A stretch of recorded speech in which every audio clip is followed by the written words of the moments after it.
ஷாலும் கர்த்தருடைய நாமம் மகிமைப்படுவதாக. கர்த்தருக்குள் பிரியமானவர்களே, வேத வசனம் இப்படியாக சொல்லுகிறது. எபிராயிம் அந்நிய ஜனங்களோடு கலந்திருக்கிறான். எபிராயிம் திருப்பி போடப்படாத அப்பம். ஓசியா 7:8. கர்த்தருக்குள் பிரியமானவர்களே, நேற்றைய தினத்தில் எபிராயினுடைய பெருமையின் கிரீடத்தை குறித்து பார்த்தோம். அவர் எப்படியாக அந்த கிரீடத்தை அடைந்தார்கள் என்று தியானித்தோம். நம்ம இந்த எபிராயிம் யார் என்று நம்ம பார்க்கும்பொழுது, யோசேப்பினுடைய மகன் யாக்கோபனுடைய பேரனாய் இருக்கிறார். யோசேப்பினுடைய முதல் மகன் மனாசே, இரண்டாவது மகன் எபிராயிம். இந்த இரண்டு பிள்ளைகளையும் யாக்கோபு ஆசீர்வதிக்கும் பொழுது மூத்தவனுடைய ஆசீர்வாதத்தை இளையவனுக்கு கொடுக்கிறார். அதாவது கரங்களை மாற்றி வைத்து ஆசீர்வதிக்கிறார். அப்போ அவர் எபிராயிமை பார்த்து ஆசீர்வதிக்கும் போது அவர் என்ன சொல்லுகிறார் என்றால், நீ பலுகி பெருகுவாய் என்று அவர் சொல்கிறார். பூமியிலே இவர்கள் மிகுதியாய் பெருக கடுவார்கள், அவர்கள் சந்ததி திரளாயிருக்கும் என்று அவர் ஆசீர்வதிக்கிறார். நம்ம சங்கீதத்தில் நம்ம பார்க்கும்போது கர்த்தர் இவர்களை எப்படியாக ஆசீர்வதிக்கிறார் என்றால், எபிராயிம் என் தலையின் பலன் என்றும், எரேமியாவில் நம்ம பார்க்கும்போது அருமையான குமாரன், பிரியமான பிள்ளை என்றும், திரும்ப எரேமியாவில் நம்ம பார்க்கும்போது எபிராயிம் என் சிரேஷ்ட புத்திரத்தின் பாகமாய் இருக்கிறான் என்று கர்த்தர் சொல்கிறார். அப்போ ஆண்டவர் இவர்களை ஆசீர்வதிக்கிறார். எபிராயிம் தன்னுடைய தாத்தானுடைய ஆசீர்வாதத்தை அப்படியாக கொண்டு வருகிறார். அதை கர்த்தரும் அனுமதித்து அவர்களை பெருக செய்கிறார்கள். இஸ்ரவேல் மக்களில் இவர்கள் பெரும் பங்கை வகிக்கிறவர்கள், பெரும் ஜனக்கூட்டத்தை உடையவர்கள். இப்போ ஒரு யுத்தத்துக்கு போகணும், ஒரு காரியத்தை செய்யணும், எதுவாக இருந்தாலும் இவர்களுடைய கூட்டம், இந்த ஜனத்தொகை 12 கோத்திரத்தில் இவர்களுடைய கோத்திரம் பெரிய தொகையை உடையதாய் இருந்தது. அதனால் எல்லா நேரங்களிலும் இவர்களுக்கு பெருமை. எங்களை நீங்கள் கூப்பிடல, எங்களை வைக்கலை, எங்களுக்கு நீங்கள் மரியாதை தரலை. ஸோ அந்த ஆள் பலம் சொல்லுவாங்களா, ஆள் பலம், அதுக்கப்புறம் குலத்தினுடைய, அதாவது ஜாதியினுடைய பலம், இது போல் அநேக பலங்களை அவர்கள் உடையவர்களாக இருக்கிறாங்க. ஏன்னா நாங்கள் எல்லாம் நிறைய பேர் அப்படின்னு சொல்லிட்டு.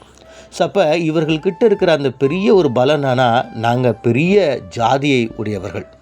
இரண்டாவது என்னன்னா, யோசுவா இந்த கோத்திரத்தை சேர்ந்தவர், சாமுவேல் இந்த கோத்திரத்தை சேர்ந்தவர், கிதியோன் இந்த கோத்திரத்தை சேர்ந்தவர். ஸோ அப்போ பெரிய பெரிய தலைவர்கள் இந்த கோத்திரத்தில் இருக்கிறாங்க. ஸோ அப்போ இந்த பெருமையும் அவர்களோடு கூட சேர்ந்து வருகிறது. நாங்கள் ஜனத்தில் பெரியவர்கள், அதனால் எங்களை யாரும் எதுவும் அசைக்க முடியாது. ஏன்னா இஸ்ரவேலில் இருக்கிற மற்ற கோத்திரங்களை காட்டிலும் நாங்கள் பெரியவர்களாக இருக்கிறோம். எந்த ஒரு சூழ்நிலையாக இருந்தாலும், யுத்தமாக இருக்கட்டும், நல்லது கெட்டதுக்கு நீங்கள் எங்களை தான் சார்ந்து இருக்கணும், எங்களை தேடி வரணும்னு சொல்லிட்டு அவர்கள் ஒரு பெருமையின் ஒரு காரியத்தை அவர்கள் அடைந்திருக்கிறார்கள். அப்போ என்ன நடக்குதுன்னு சொல்லிட்டு பார்க்கும்போது, இந்த பெருமை இவர்களுக்குள்ளாய் வந்து அந்த பெருமையின் கிரீடம் அவர்கள் பெற்றுக்கொண்டு எல்லா மக்களோடு கூட அவர்கள் விரோதமாய், பகையோடு கூட, பொறாமையோடு கூட, கோபம், சண்டை, இப்படிப்பட்ட காரியங்களோடு கூட இருக்கிறாங்க.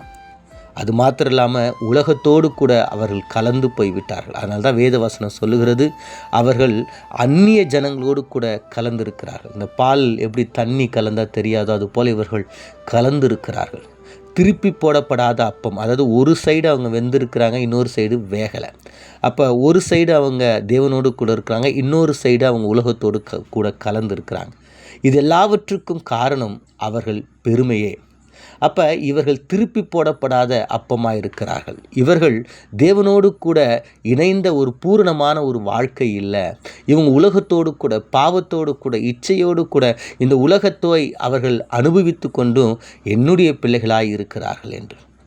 இப்படிப்பட்ட சூழ்நிலையில் தான் கர்த்தர் மிகவும் வேதனைப்பட்டு ஆண்டவர் சொல்லுகிறார். இந்த ஓசியா புத்தகத்தில் நம்ம பார்க்கும்போது அவர் மீண்டும் எபிராயிமை சேர்த்து கொள்ள விரும்புகிறேன் என்று கர்த்தர் சொல்லுகிறார். ஆம் பிரியமானவர்களே, ஒரு நாளில் நம்ம பார்க்கும்போது எபிராயிம் தன்னுடைய பாவத்தை, தன்னுடைய குற்றங்களை உணர்ந்தவனாய் தேவனுடைய சமூகத்தை நோக்கி பார்க்கும்போது ஆண்டவர் சொல்லுகிறார், எபிராயிமை நான் எப்படி மறப்பேன் என்று கர்த்தர் சொல்லுகிறார்.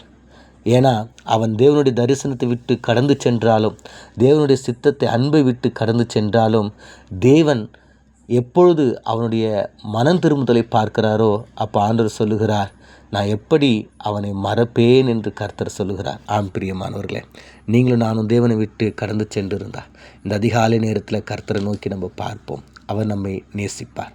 எங்களை அதிகமாய் நேசிக்கிற எங்கள் பரலோக தகப்பனே, நாங்கள் தியானித்த இந்த வேத வசனத்தின் பிரகாரம் ஆண்டவரே, எபிராயிம் ஆண்டவரே திருப்பி போடப்படாத ஒரு அப்பமாய் இருந்தாலும் அவனை ஆண்டவரே நீங்கள் மீண்டும் சேர்த்து கொண்டு ஆண்டவரே உம்முடைய மகனாய், உம்முடைய சேஷ்ட புத்திரமாய், உன்னுடைய ஆண்டவரே பிள்ளையாய் நீங்கள் மாற்றிக்கொண்டீங்க. அதற்காக உமக்கு நன்றி செலுத்தி இந்த நேரத்தில் ஆண்டவரே எபிராயிமை போல நாங்களும் நிற்கிறோம். ஆண்டவரே எங்களுடைய வாழ்க்கையில் இருக்கிற குறைகளை ஆண்டவரை நீங்கள் எடுத்து போட்டு ஆண்டவரே எங்களை பலப்படுத்தும்படியா மீட்பெரும் இரட்சகருமாகிய இயேசு மூலம் ஜெபிக்கிறோம் நல்ல பிதாவே, ஆமேன்.